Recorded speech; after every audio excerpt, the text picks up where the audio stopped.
ఏ భాయ్ ఏ భాయ్ దిగు, కిందకి దిగు. ఆకలేస్తుంది, తిందాం. దిగు, కిందకి దిగు.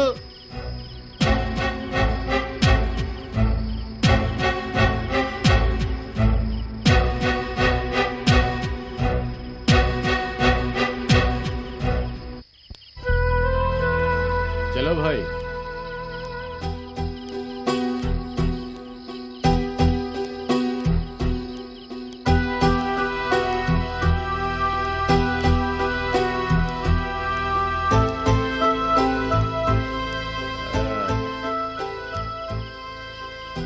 बैठो भाई, बैठो यार, बैठो.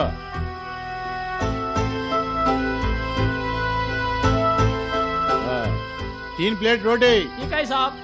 ఏమే బస్ బస్. ఎవరు బాయ్, అసలు ఏంది ఇదంతా? ఎవరికి తెలుసు, చూసినావు కదా. లారీకి అడ్డంగా నిలబడ్డాడు. చస్తావా అని అడిగిన కాదన్నాడు. వస్తావా అని అడిగిన అవు అన్నాడు. రాని మీ ఊరికి పట్టుకుపోతావా? అవు. ఏమవుద్ది, పనికొస్తే పనికొస్తాడు, రోటీ తిని బతుకుతాడు, లేకుంటే పోతాడు. తీసుకోండి సాబ్.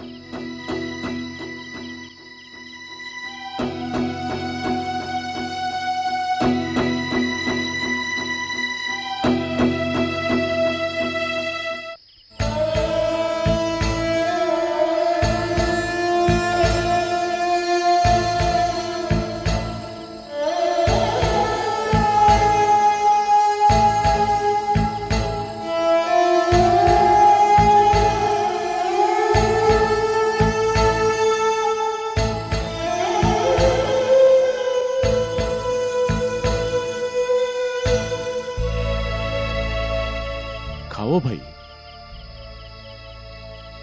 खाओ ना, खाओ यार.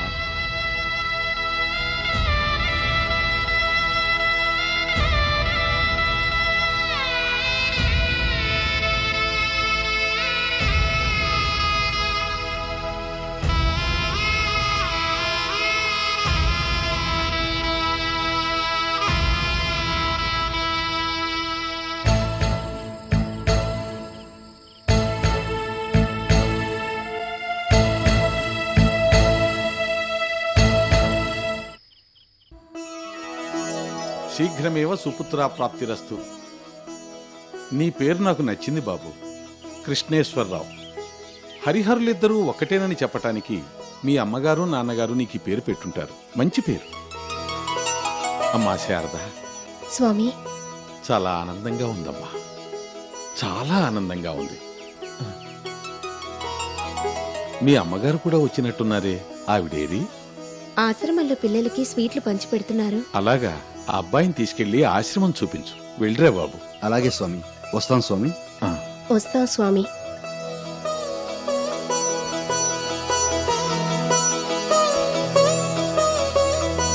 ఇంకా 22 స్వీట్ ప్యాకెట్స్ మిగిలాయా? అయితే ఒక పని చేయండి అప్పారావు గారు, చెప్పండి. వాటిని కారులో పెట్టించండి. సరేనమ్మా.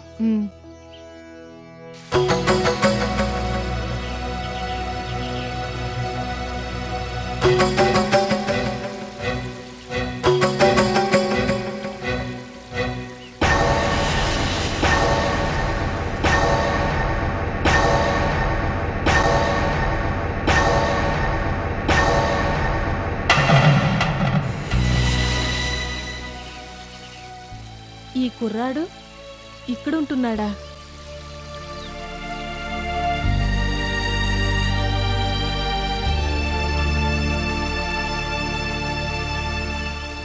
బాబు,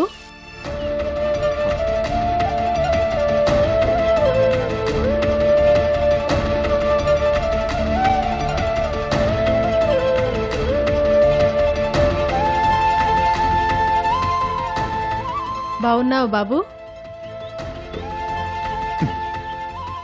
నువ్వు ఇక్కడ ఉంటున్నావేమిటి బాబు? అంటే అడుగుతున్నానని ఏమనుకోకు.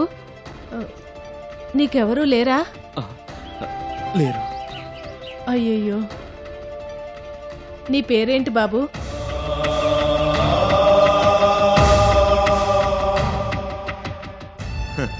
నిజం చెప్పమంటారా అబద్ధం చెప్పమంటారా? ఇందులో నిజానిజాలదే ఉంది బాబు. ఉంది. నిజం చెప్తే మీరు తట్టుకోలేరు, అబద్ధం చెప్తే మీకు హాయిగా ఉంటుంది. సరే, నిజమే చెప్తాను. నా పేరు రఘు. రఘు, రఘు, రఘు, రఘు.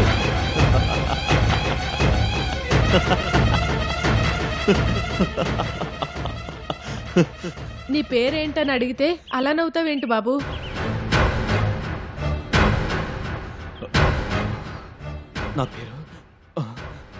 నా పేరు విజయ్ మేడం.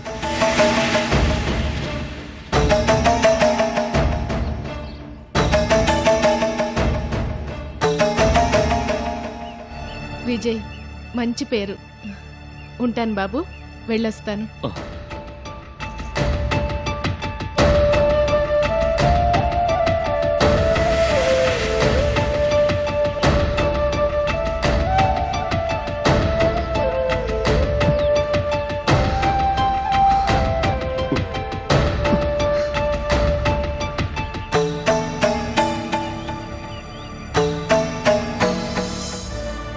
ఆశ్రమం నియమం ప్రకారం నీ పేరు ఇంకా స్వామి మార్చలేదు. అయినా సీతగారికి ఎందుకు అబద్ధం చెప్పావు? నీ పేరు రఘు అయితే విజయ్ అని ఎందుకు చెప్పావు? ఎందుకంటే నిజం చెప్తే ఆవిడ తట్టుకోలేదు కాబట్టి. రఘు ఆవిడ ఒక్కగానొక్క కొడుకు పేరు. ఆ కొడుకెవరో తెలుసా? నేనే. అసలేం జరిగిందో తెలుసా అప్పారావు గారు? చిన్నప్పుడు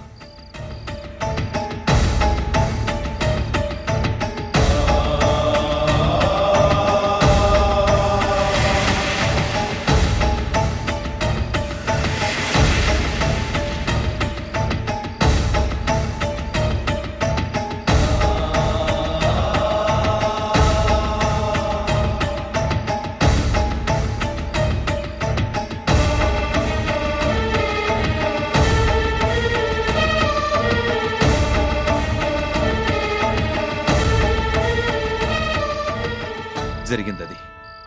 దాంతో అమ్మంటే అసహ్యం పుట్టి ఆవిడ మీద కక్ష సాధించాలనే ఈ ఊరొచ్చాను.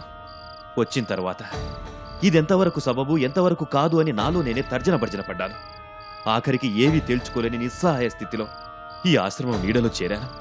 పొద్దున కూడా నా మానసిక స్థితి ఇదే. అందుకే అబద్ధం చెప్పాను.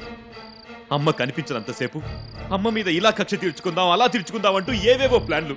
కనిపించేసరికి ఏవి చేయలేని నిస్సహాయ స్థితి.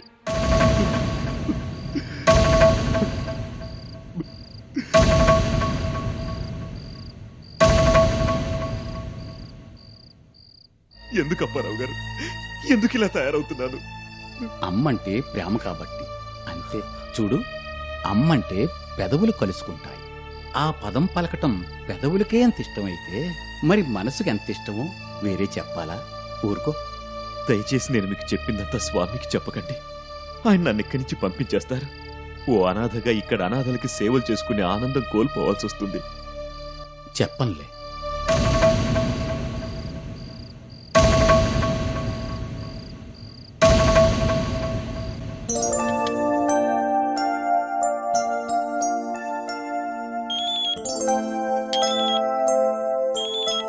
ఓ వైజాగ్ నుంచి మమ్మీ.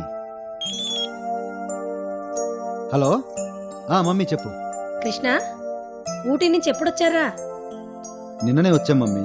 16 రోజుల పండక్కి ఇక్కడ ఉండాలని ఆంటీ అంకుల్ పట్టుబడితేను హనీమూన్ కుదించుకుని రాక తప్పింది కాదు.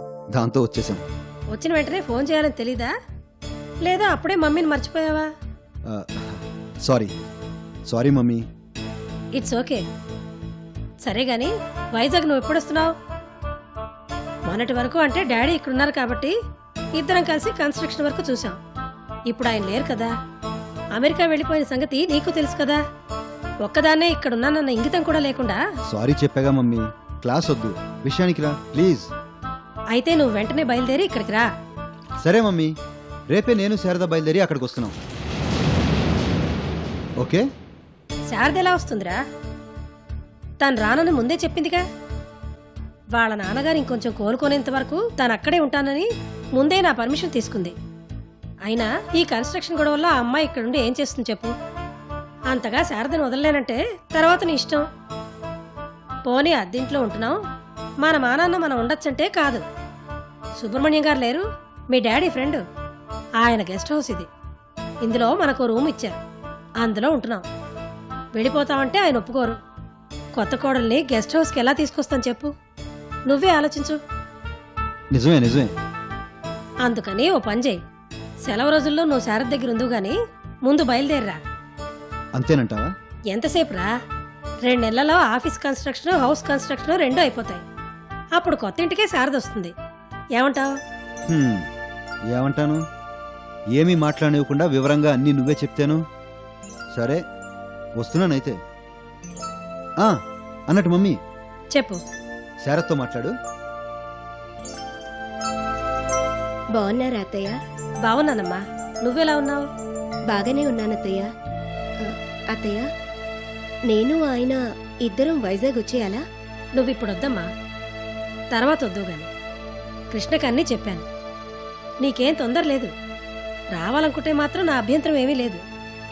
కొత్త ఇంటికే వద్దుగానమ్మా, తొందర ఏముంది? ఈలోపు కృష్ణ వచ్చి వెళ్తూ ఉంటాడు. సరేనత్తయ్య, ఉంటానమ్మా. అత్తయ్య నన్ను తర్వాత రమ్మన్నారు. ఆవిడకే ఎన్నైనా చెబుతుంది. మీ డాడీ ఇంకా కొంచెం కోలుకున్నాక నువ్వు వస్తాననటం, మీ అత్తగారు సరేననటం, ఏమిటిదంతా? ఏమైనా అర్థం ఉందా? పెళ్ళైన ఆడది ఎక్కడుండాలి? అత్తారింట్లో ఉండాలి. నువ్వింకా పుట్టింట్లోనే తగులడతానంటావేమిటే? అసలు నువ్వింకా ఇక్కడ దేనికి చెప్పు? ఈ వంకతో ఈ 2 నెలలైనా పాప దగ్గరగా నేను, నా దగ్గరగా పాప ఉంటుందని ఆశపడుతున్నాను. అందుకే మమ్మీ, అందుకే. అది అసలు సంగతి. వింటున్నారా?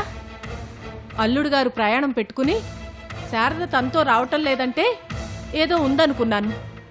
ఇదేనని కూడా ఊహించాను. తండ్రి ఆరోగ్యం గురించి కాదు, కన్న కూతురు మీద అభిమానం. మీరేమో సంగతేమిటో కనుక్కో అని ఒకటే ఇదైపోయారు. ఇది అసలు సంగతి. దీనికేమో మీరు భయపడిపోయి ఇష్టం లేని పెళ్లి చేశానేమోనని కంగారు పడిపోయారు. ఏమీ కాదు, కంగారు మానుకోండి. అది కాదు డాడీ, పెళ్లి దగ్గర నుంచి ఇవాల్టి వరకు ఒక్కసారైనా పాపం చూడలేదు. పెళ్లి తర్వాత హనీమూన్ ఇలాగే గడిచిపోయింది. ఈ 2 నెలలైనా పాపం చూసుకుందామని. ఈ 2 నెలలు చూసుకుంటే సరిపోతుందా? తర్వాత కూడా చూసుకుంటావా? ఇలా చూసుకుంటూ కూర్చుంటానంటే ఈ పెళ్లి కూడా పెటాకులైపోతుంది. మేం పడ్డ కష్టం అంతా బూడిదలో పోసిన పన్నీర్ అవుతుందే. ఏంటండి, ఏం మాట్లాడరేమిటి? ఏం మాట్లాడను? కన్న ప్రేమ దాంది, కడుపు తీపి మంది. అది కాదమ్మా, పాప సంగతి అమ్మ చూసుకుంటానంటుందిగా. ఎందుకు చెప్పు ఇవన్నీ? లేనిపోయిన అనుమానాలు క్రియేట్ చేసుకోవటం నీ కాపురానికి మంచిది కాదమ్మా. మీ అల్లుడి గారికి ఏ అనుమానాలు లేవు నాన్న. చాలా చాలా జాగ్రత్తగానే ఉంటున్నాను. ఇది చాలా చిన్న విషయం మమ్మీ, దీనికింత రాద్ధాంతం ఎందుకు? నీకిది రాద్ధాంతంగానే ఉంటుంది. మాకైతే ఇందాకటి వరకు ఏం జరిగిందో ఏమోనని కాళ్ళు చేతులు ఆడలేదు. సరే, జరిగిందేదో జరిగిపోయింది. ఈసారికి ఇలా కానీ మళ్ళీ కాదంటూ ఎందుకు? కానీ ఇక ముందు ఇలాంటి ఆలోచనలు చేశావంటే అస్సలు ఒప్పుకోను. నీకోసమే తల్లి, మమ్మీని అర్థం చేసుకో. పైగా నీ పాపకి ఏ లోటు రానిమో, దాని బాధ్యత అంతా మేం చూసుకుంటాం. అదేమైనా మాకు పరాయి పిల్ల చెప్పు, సొంత మనవరాలు. అవునా కాదా?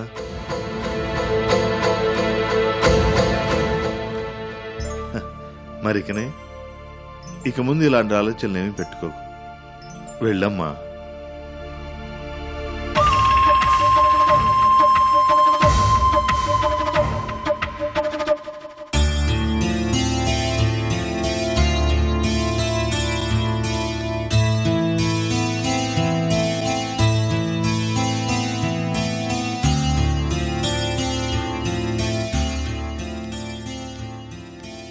మీరు అనుకుంటున్నట్టుగా మీరేం ప్రెగ్నెంట్ కాదు. సారీ. మరి అందుకు మందులు రాసిస్తాను, వాడండి. ప్రాబ్లం ఏమి ఉండదు.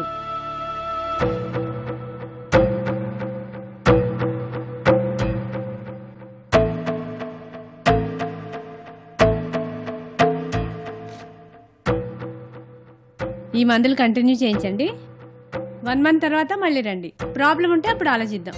ఓకే? Okay doctor. మంచిది. వస్తాం డాక్టర్. ఓకే అమ్మా.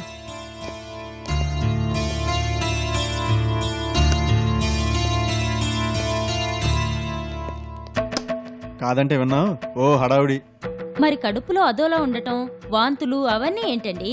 పైత్య ప్రకోపం. చాలండి, మీకంత జోక్గా ఉంది. నాకెంత బాధగా ఉందో తెలుసా? దీనికి బాధ ఎందుకో? పిల్లలు పుడతారు, టైం రావాలంతే. పద రంగమ్మా. కిట్ను బాబు తమరా బాగున్నారయ్యా? ఆ, ఏడు తల్లి బాగున్నావా? బావున్నాను, కానీ ఎవరా పాప? మన శారదమ్మ కూతురు. జ్వలంగా ఉంటే అట్టుకొచ్చా. మందులు రాసిచ్చినారు, తగ్గిపోద్దని చెప్పారు. శారద గారు రాలేదా? ఎలాగొత్తది బాబు? అసలు పాపకు జ్వరం అన్న సంగతి కూడా శారదమ్మకు తెలవదు. అమ్మగారు చెప్పొద్దన్నారు. ఎవరు? సీత గారేనా? అవును బాబు. ఎంత చెప్పొద్దంటే మాత్రం ఒకే ఇంట్లో ఉంటూ పాపకు జ్వరం అన్న సంగతి శారదకి తెలియకపోవడం ఏంటి? పాప ఆ ఇంట్లో నేదమ్మా, నా కాడే, నా గుడిసెలోనే ఉంటుంది.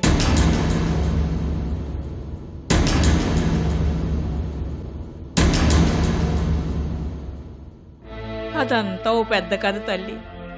అసలు ఏటి జరిగిందంతే.